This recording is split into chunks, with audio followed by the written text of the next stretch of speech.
Okay, may concern si Miss Arlene, no? SDN 42 daw na beef ang pinapakain niya sa dog niya. Nakakailang order na daw siya. Kaya lang yung dumating po na order ko ngayon, sabi niya, nagtataka ako kasi sobrang dark. Tapos yung poop din ng dog ay dark din. Wala mo problema yon, Miss Arlene. Kung kayo ay bumibili ng SDN natin, no? Minsan lighter colored, minsan darker colored. Pero yung standard po, nandun naman po yun sa guaranteed analysis. Minimum 42% protein pa rin po yan. Minsan kasi pwedeng tumaas yung protein, mga 42.5, 42.7, minsan 43, minsan pumapalik ng 44. Pero yung minimum po doon, hindi po bababa sa 42. Hindi po pwedeng 41.9. So, yung standards po ng quality, maintain po yan. Kaya huwag kayong mag-aalala kung quality yung pinag-uusapan. Ngayon, yung pagiging dark po or lighter ng SDN natin, dahil po yan, number one, wala po tayong nilalagay na artificial colors. Kung mapapansin niyo po yung ibang dog food, may color red, may color green, may color yellow. Nilalagyan nila ng artificial colors. Pati yung brown nila, artificial din. Kasi hindi naman kasi puro meats ang nilalagay nila. Karne dapat ang nilalagay sa dog food. Ang SDN po, puro karne po yan. Yung ibang dog food, nilalagyan nila ng artificial color na brown or natural color na brown. Pag sinabing natural color, hindi siya chemical pero hindi siya talaga yung totoong kulay ng pagkain. Natural or artificial color, dinadagdag po yan. So yung iba po naglalagay ng artificial or natural color na brown para magmukhang karne yung dog food nila. Pero hindi. Puro fillers naman siya. Kung totoong kulay, kung hindi sila maglalagay ng kulay, yellowish or maputla yung dog food nila kasi puro corn, puro wheat or puro soya. Yung sa atin po talaga natural brown. Wala tayong dinadagdag na artificial or natural colors. Kaya po, yung karne po kasi, iba-iba rin naman ang kulay ng karne. Meron pong mga beef na darker, kagaya ng mga Angus beef.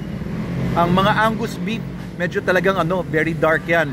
Meron din namang mga beef na medyo maputla ang kulay.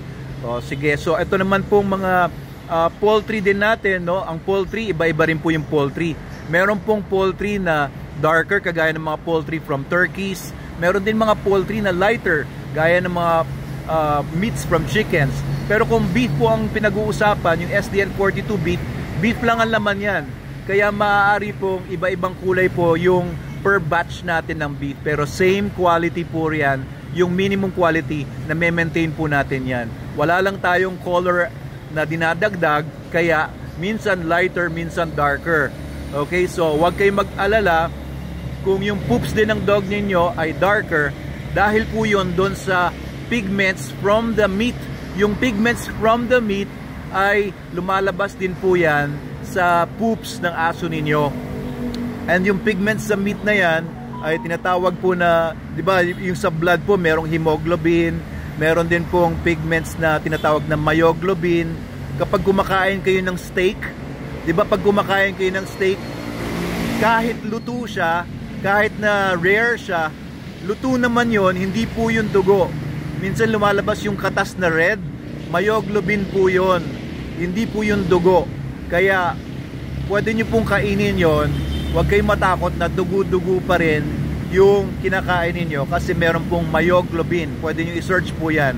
So safe po yon, pero may mga meats na mas mayaman sa myoglobin, may mga meats na medyo mas mababa sa myoglobin.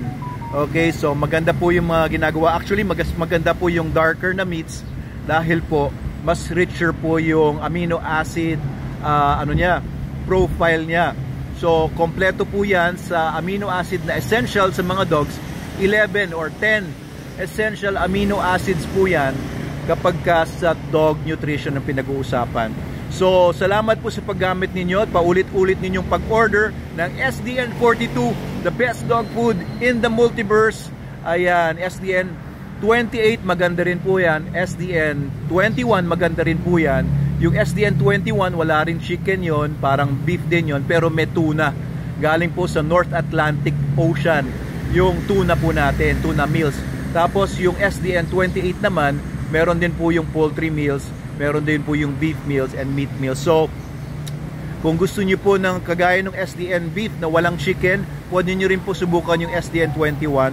Wala rin pong problema kung may chicken allergy yung dog po ninyo. Thank you po Miss Arlene at sa lahat ng gumagamit ng SDN. Kung hindi niyo pa nasubukan tong SDN 42, highly recommended po yan. Pwede niyo pong pagpalit-palitin yan ng SDN 42 na original para magkaroon din ng variety yung kinakain po ng aso niyo. Mabuhay po kayo. Thank you po Doc Abel Manalo po ito, ang inyong vetrepreneur sa Manalo Group of Companies. Mabuhay po kayong lahat.